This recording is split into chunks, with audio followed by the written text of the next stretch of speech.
វេទិកាសាធារណៈនៅថ្ងៃនេះគឺជាផ្នែកមួយនៃសកម្មភាពការងាររបស់យើងក្នុងដំណើរឆ្ពោះទៅរកគោលដៅ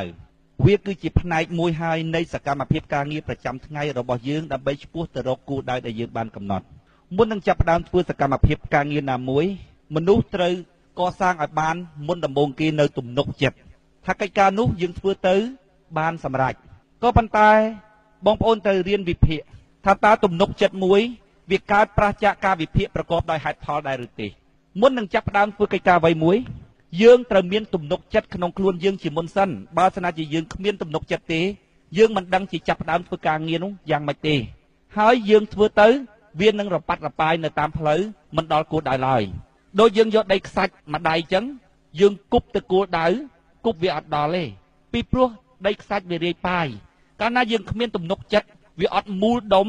ដូចយើងយកដីខ្សាច់ទៅច្រកក្នុងស្បោងមួយឲ្យមាំបានយើងគប់ទៅចំគោលដៅបានអញ្ចឹងដើម្បីធ្វើសកម្មភាពមួយណាទាល់តែយើងកើតទំនុកចិត្តក្នុងខ្លួនយើងសួរថាតើទំនុកចិត្តវាកើតប្រឆាចការពិចារណាប្រកបដោយហេតុផលដែរឬទេបងប្អូនយកទៅពិចារណាវេទិកាសាធារណៈនៅថ្ងៃនេះគឺជាផ្នែកមួយនៃសកម្មភាពការងាររបស់យើងដើម្បីធ្វើដំណើរឆ្ពោះទៅរកគោលដៅដែលយើងបានកំណត់ក៏ប៉ុន្តែសកម្មភាពការងារមួយត្រូវមានទំនុកចិត្តក្នុងសកម្មភាពការងាររបស់យើងទើបយើងអាចធ្វើទៅដល់គោលដៅសួរថាតើទំនុកចិត្តហ្នឹងវាកើតប្រឆាចការវិភាគប្រកបដោយហេតុផលដែរឬទេទំនុកចិត្តមួយវាមិនដែលកើតប្រឆាចការវិភាគប្រកបដោយហេតុផលទេតែពេលណាយើងអត់អាចពិចារណាប្រកបដោយហេតុផលបានយើងអត់កើតទំនុកចិត្តបានទេពួកយើងបើសិនណាជានិយាយអំពីគណៈបកវិញពួកយើងកើតក្រោយគេតូចប៉ុន្តែសួរថាហេតុអីបានយើងប្រហើនចេញមកធ្វើមកពីយើងពិចារណាប្រកបដោយហេតុផលពេលណាយើងពិចារណាប្រកបដោយហេតុផលហើយយើងកើតទំនុកចិត្តហើយយើងយកការពិចារណារបស់យើងនោះយើងយកមកជូនប្រជាពលរដ្ឋទាំងអស់គ្នាដែលជាអ្នកសោយនៅប្រយោជន៍ពេលណាសកម្មភាពការងាររបស់យើងសម្រេចពេលណាយើងធ្វើទៅការងាររបស់យើងបានសម្រេចពួកបងប្អូនប្រជាពលរដ្ឋទាំងអស់បានសោយផលអំពីសកម្មភាពការងាររបស់យើងដែរអញ្ចឹងដាច់ខាតយើងត្រូវតែយកអ្វីដែលយើងយល់ឃើញហ្នឹងយកមកចែកជូនគាត់ថាតើគាត់យល់ឃើញដូចយើងដែរឬទេបើសិនណាជារឿងហ្នឹងជារឿងខ្ញុំម្នាក់ឯងប្រយោជន៍ពេលដែលយើងធ្វើទៅបានមកខ្ញុំតែម្នាក់ឯងឬក៏បានតែក្រុមគ្រួសារខ្ញុំតែមួយក្រុមតូចខ្ញុំនឹងមិនយករឿងហ្នឹងមកពិចារណាជាមួយបងប្អូនទេក៏ប៉ុន្តែរឿងហ្នឹងពេលដែលយើងធ្វើទៅបានចេញជាប្រយោជន៍របស់យើងទាំងអស់គ្នាក៏ប៉ុន្តែបងប្អូនគិតអត់ទាន់ឃើញយើងគិតឃើញមុនបងប្អូនអញ្ចឹងយើងត្រូវយកគំនិតហ្នឹងមកដេញដោលក្នុងចំណោមប្រជាពលរដ្ឋដើម្បីធ្វើម៉េចក៏ដោយឲ្យបានការគ្រប់គ្រងលើពី 50% បូក1គ្រប់គ្រងគំនិតយើងពេលនោះយើងនឹងធ្វើទៅតាមគំនិតរបស់យើងនេះជារបៀបនៃការធ្វើការតាមបែបប្រជាធិបតេយ្យពេលណាអ្នកណាមួយក្នុងក្រុមរបស់យើងមានគំនិតអ្វីក្នុងទម្រង់នៃការធ្វើការបែបប្រជាធិបតេយ្យត្រូវយកគំនិតហ្នឹងមកសួរដេញដោលគ្នាក្នុងចំណោមប្រជាពលរដ្ឋទាំងអស់ដែលសោយផលអំពីការងារនោះពេលណាប្រជាពលរដ្ឋមានការគ្រប់គ្រងលើពី 50% បូក1យើងយកគំនិតរបស់យើងទៅអនុវត្តពួកយើងស្វ័យបាត់តែបង្កើតក្រុមក្រោយគេក៏ប៉ុន្តែយើងមានទំនុកចិត្តយើងថាយើងអាចធ្វើបានសម្រេចសួរថាតើទំនុកចិត្តហ្នឹងវាកើតប្រឆាចការពិចារណាប្រកបដោយហេតុផលដែរឬទេយើងពិចារណាប្រកបដោយហេតុផលទៅយើងយល់ថាយើងអាចទៅរួចទី1គឺយើងផ្អែកទៅលើប្រយោជន៍ទាំងអស់គ្នាអ្វីដែលជាវិធានការក្នុងការដោះស្រាយបញ្ហាជាតិរបស់យើងពេលណាយើងធ្វើទៅវាបានប្រយោជន៍ទាំងអស់គ្នាយើងអាងប្រយោជន៍ទាំងអស់គ្នាហ្នឹងយើងមិនមែនអាងថាយើងកូនស្ដាច់ប្រជាពលរដ្ឋហ្នឹងគាត់ចូលចិត្តស្ដាច់មិនមែនចឹងទេយើងក៏មិនបានអាងថាឪយើងធ្លាប់ជាពូជអ្នកនយោបាយពីមុនមកប្រជាពលរដ្ឋគាត់ស្រឡាញ់ឪយើងដូច្នេះយើងយកឈ្មោះឪយើងមកប្រើយើងក៏មិនបានកើតទំនុកចិត្តក្នុងរឿងហ្នឹងដែរយើងក៏មិនបានកើតទំនុកចិត្តថាយើងមានលុយយើងយកទៅចែកប្រជាពលរដ្ឋគង់តែគ្រប់គ្រងគំនិតរបស់យើងក៏អត់មានកើតទំនុកចិត្តក្នុងរឿងអស់ហ្នឹងដែរយើងកើតទំនុកចិត្តក្នុងរឿងរបស់យើងគឺយើងយល់ឃើញថា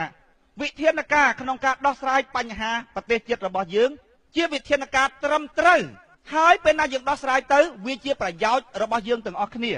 បើប្រៀបធៀបជាមួយនឹងគណៈបកដតីទៀតដែលគេអាងអំណោយយើងមើលឃើញថាវិធានការរបស់យើងមានតម្លៃជាងអំណោយប៉ុន្តែបញ្ហានៅត្រង់ថាប្រជាពលរដ្ឋក៏អត់ទាន់យល់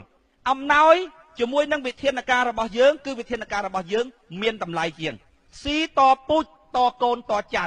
ហើយវាជាការពិតក៏ប៉ុន្តែវាត្រង់ប្រជាពលរដ្ឋក៏អត់ទាន់យល់ទី2វិធានការរបស់យើងវាមានតម្លៃ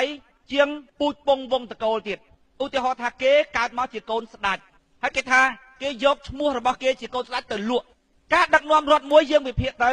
ទោះបីជាកូនស្ដេចក៏ជាមនុស្សយើងក៏ជាមនុស្សប្រជាប្រដ្ឋខ្មែរគាត់ភ័ន្តច្រឡំទេគាត់ថាប្រទេសមួយដឹកនាំទាល់តែមានស្ដេចដឹកនាំបានរីកចម្រើនគាត់ភ័ន្តច្រឡំទេការពិតទៅ